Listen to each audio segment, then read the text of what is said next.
Right, Jeff Scott again from Blackhawk Technical College. We've gotten to the point now where we are ready to start putting the code in for our different picker controls. So the first thing we have to do is to implement the date picker. And as mentioned here, we'll need a single outlet and a single action. The outlet will be used to grab the value from the picker. The action will be triggered by our button tap, and we'll put an alert to show the date value pulled from the picker. We'll add both of these from inside of Interface Builder while editing the main storyboard file. So select it if it's not already, and it is. Alright, so I'm going to stop here. The way I'm going to do this is I think that this will actually be a 6-part lecture, so some of these may be short, but I'm going to, as I put in each control or each picker, I'll stop. So I did one, which was kind of the prelude to this, which built the interface, and now I'm going to stick the code in for each picker. So hopefully that made at least some sense.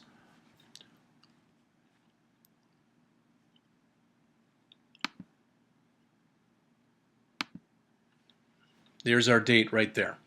First thing I'm going to do is I'm going to remove that label because we no longer need it. All right, so it says the first thing we need to do is find a date picker in our object library.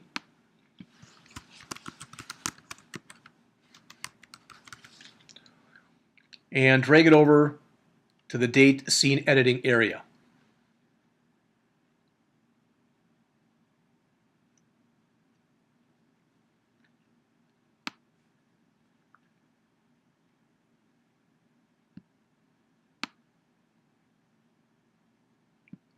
Okay. Click the date icon in the document outline to bring the correct view controller to the front, then drag the date picker. I already did that. Now we need to apply auto layout constraints so the picker is correctly placed when the application runs on any kind of device. We want the picker to be horizontally centered and anchored to the top, so we need 2 constraints. Click the Align button below in the storyboard. We know this one already. We've been doing this one for a while now.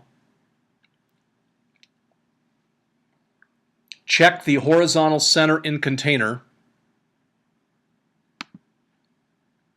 and then click the Add One constraint. Okay. Click our Pin button.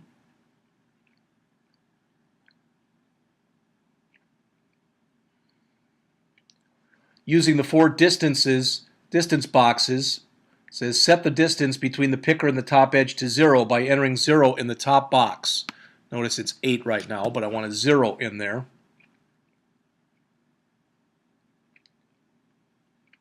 And then click the dashed red line below it so it becomes a solid line. I want that to be 0. At the bottom of the pop-up, set update frames to items of new constraints. Then click Add One constraint. The date picker will resize and move into its correct position as shown in figure 711. All right, I'm going to leave it the way it is. It's not exactly the way it is in that figure, but I've got a smaller interface, so I think it's pretty much the way it should be. Single click the date picker if it's not already clicked, so let's click off it, click on it again, there we go. And go back to the Attributes Inspector.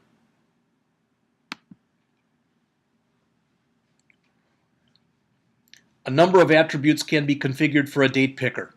It says we're going to leave most of the values at their defaults, but feel free to play with them if you want. The one thing we want to do is limit the range of the picker to reasonable dates. Look at the heading that says Constraints right here. Check the box that says Minimum Date. Leave the default value of 1/1/1970. Also check the maximum date. And it says to set that one to 12/31/2200.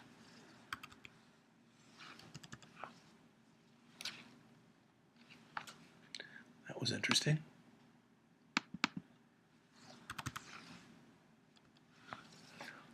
It doesn't seem to like what I'm trying to do that, so.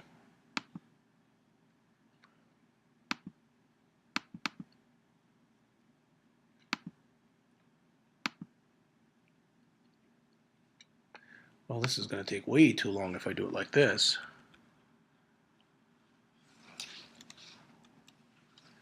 There we go, 1231, 2200. Okay? As far as I can tell, it looks pretty much the way that it's supposed to be looking here.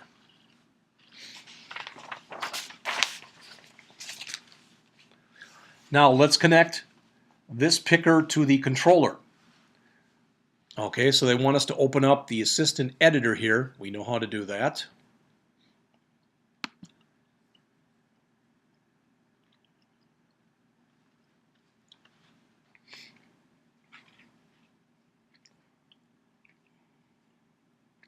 Then control drag from the picker to the blank line between the class declaration and the view did load. We've done this many a time.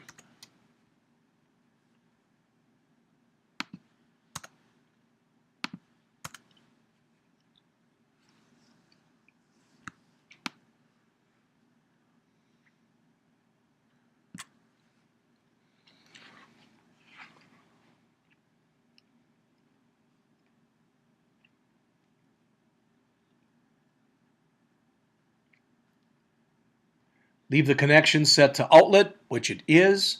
Enter date picker as the name. And then press enter to create the outlet and connect it to the date picker. Okay, we've got it right there. Next, grab a button from the library and place it a small distance below the date picker.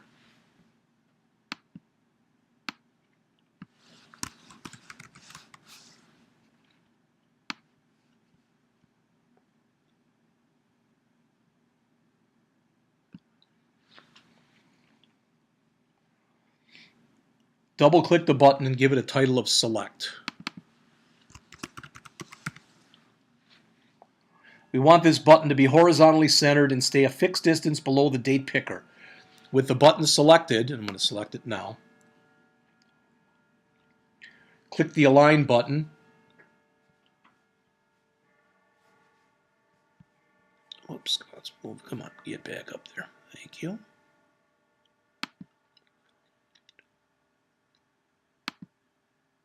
We again want the horizontal center in container and click Add One Constraint. All right, getting there.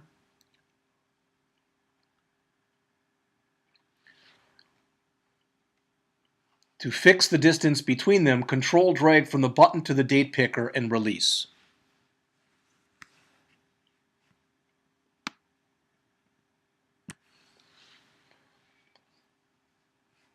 In the pop-up that appears, select vertical spacing, which I didn't get. There it is.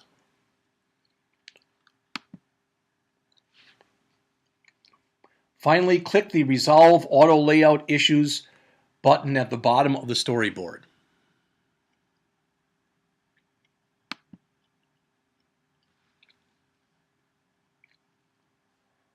Then click the Update Frames in the top of the pop-up. The button should move to its correct location, and there should no longer be any auto layout warnings. Now control drag from the button to the line above the closing brace. So in other words, what we want to do here is we're going to want to put in an outlet now. All right, an action, I should say. So click here.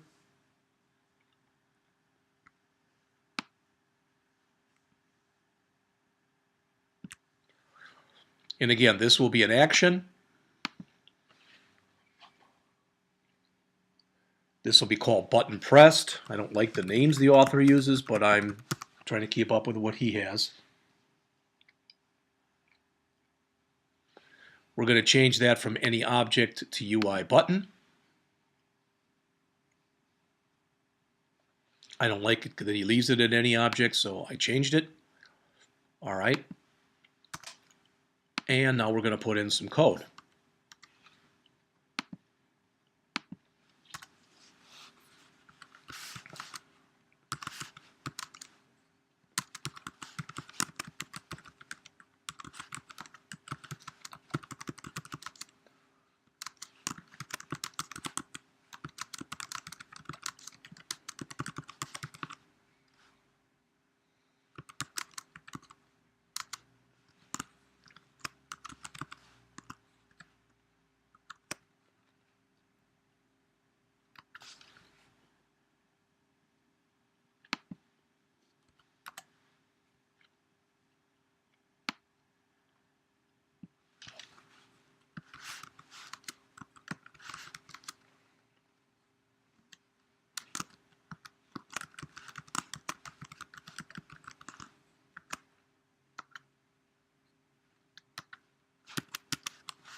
All right, so as mentioned on the bottom of page 220, here we use our date picker outlet to get the current date value from the date picker, and we construct a string based on that date and use it to show an alert.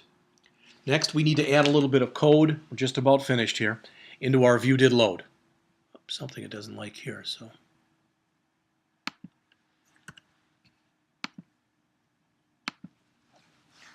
In our viewDidLoad,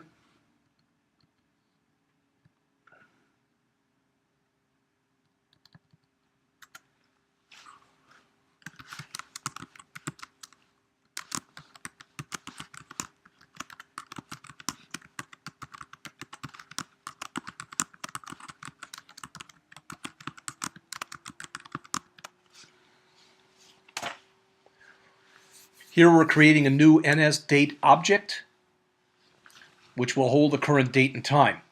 We then set the date picker to that date, which ensures that every time the view is loaded from the storyboard, the picker will reset to the current date and time. All right, so we're told to save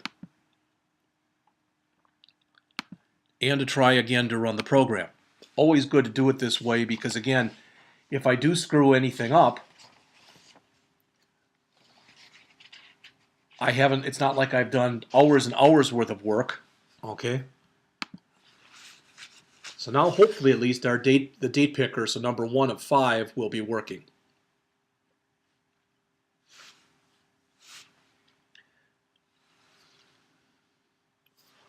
They do mention in the note on the middle of page 221, the author says, the date picker does not allow you to specify seconds or a time zone. The alert displays the time with seconds and in Greenwich Mean Time, or GMT. It says we could have added code to simplify the string, but they figured they've already done enough. So, all right, so when we look right here and we click select, the date and time selected is correct, as we can see. All right, so I'm now done with that part, so I'm going to stop right now. Let me stop the simulator, and I'm going to stop and save what I've got. I'm going to stop right now, and then I'll come up and start again with the next portion in just a couple minutes.